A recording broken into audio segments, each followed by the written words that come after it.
बोलो जयकारा बोल मेरे श्री गुरु महाराज की जय। श्री परमहंस दयाल जी महाराज की जय। प्रेमियों, कड़ी मेहनत, आत्मविश्वास, वफादारी व ईमानदारी ये सफलता के मूल मंत्र हैं।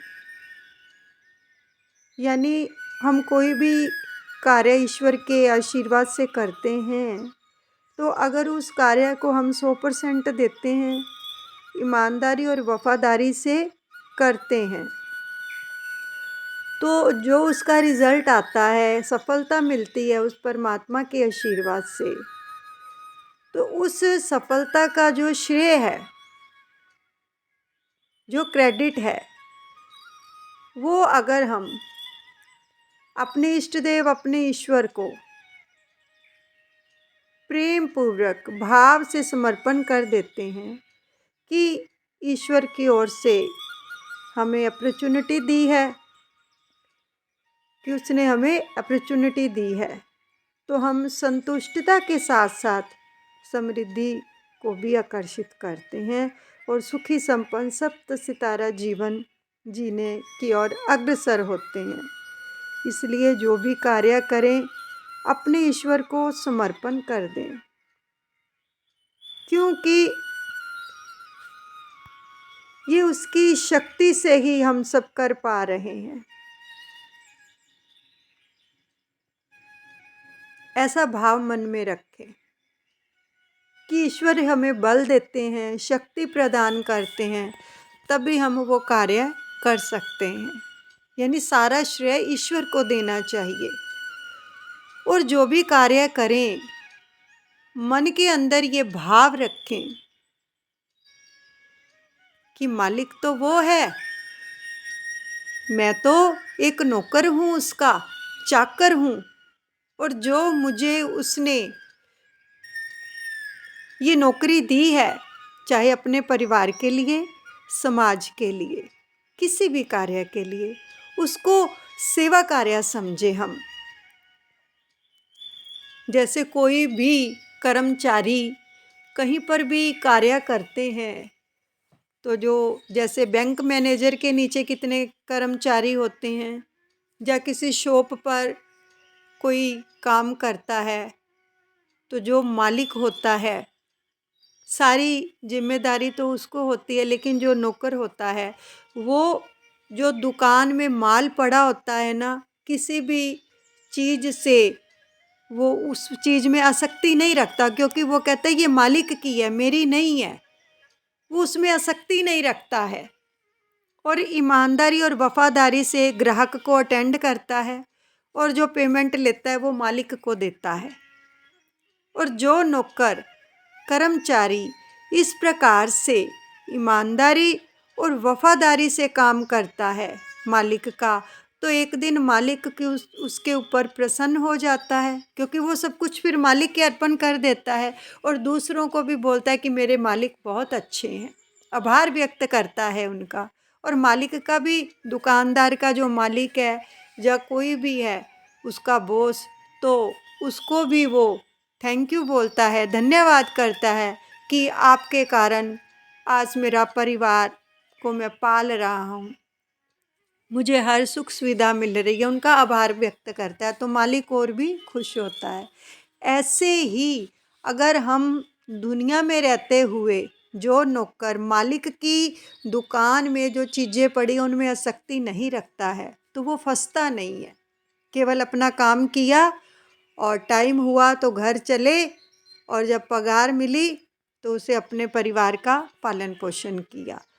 तो ऐसे ही अगर हम दुनिया की किसी भी चीज़ में आसक्ति नहीं रखेंगे, किसी भी रिश्ते में आसक्ति नहीं रखेंगे, केवल मालिक से प्रेम करेंगे, अपने सतगुरु से प्रेम करेंगे, और मन के अंदर ये भाव करेंगे कि मुझे तो एक रोल दिया गया है, मेरे प्रभु ने एक नौकरी मिली है मुझे कि ये तूने सेवा कार्य करना है, दुनिया का काम नहीं समझना, अपने मालिक का सेवा कार्य मिला है, तो उसे मैंने ईमानदारी और वफादारी से निभाना है। चाहे मैं जॉब कर रहा हूँ, अपने परिवार का पालन पोषण कर रहा हूँ, कोई बिजनेस कर रहा हूँ, ये सब मेरे सतगुरु देव की कृपा से मिला है।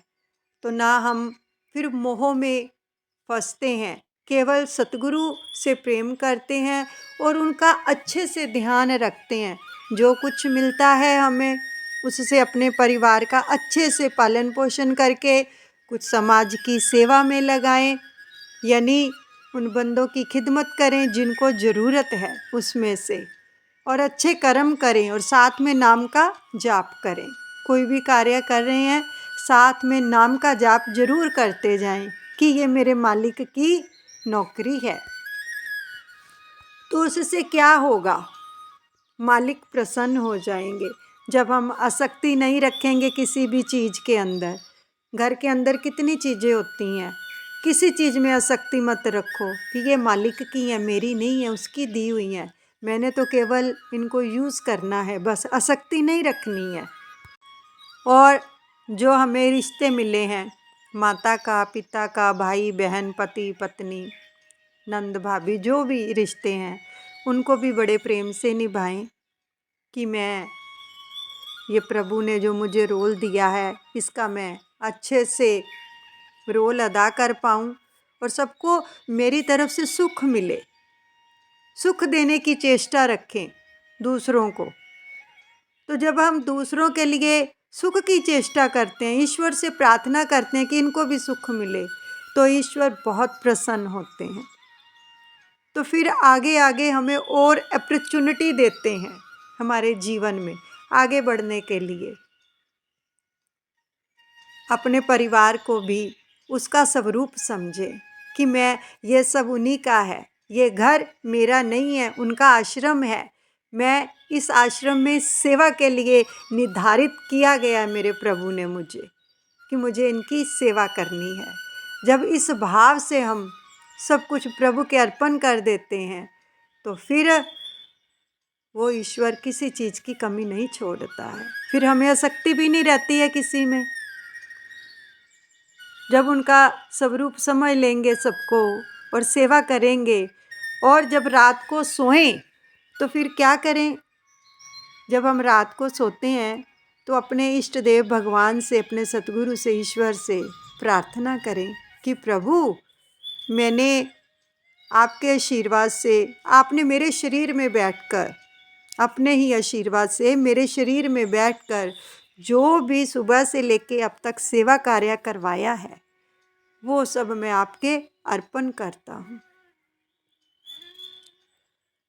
तो फिर नाम जपते जपते, उसका ध्यान करते करते कि प्रभु अब मैं आपकी गोद में सोने जा रहा हूँ, तो एक एक श्वास में उनका ध्यान करते हुए जब हम सो जाएंगे, नींद में जाएंगे, तो कृपा मिलेगी, क्योंकि हम हर एक चीज़ उनके अर्पण कर रहे हैं।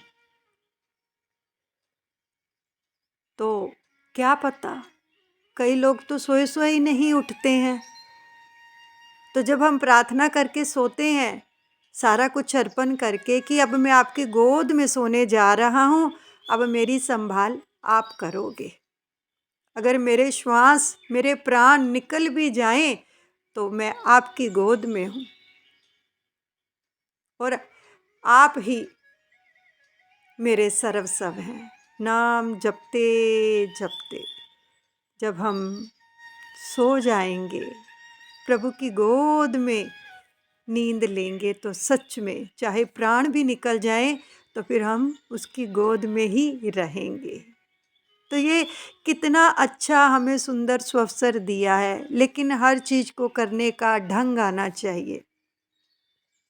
फिर जब सुबह उठें तो प्रभु से सबसे पहले प्रार्थना करें उठकर कि प्रभु, रात भर में जो मैंने सांसें ली, जो ये नींद और धड़कन जो भी मैंने ली, प्रभु ये नींद भी मैं आपके अर्पण करता हूँ।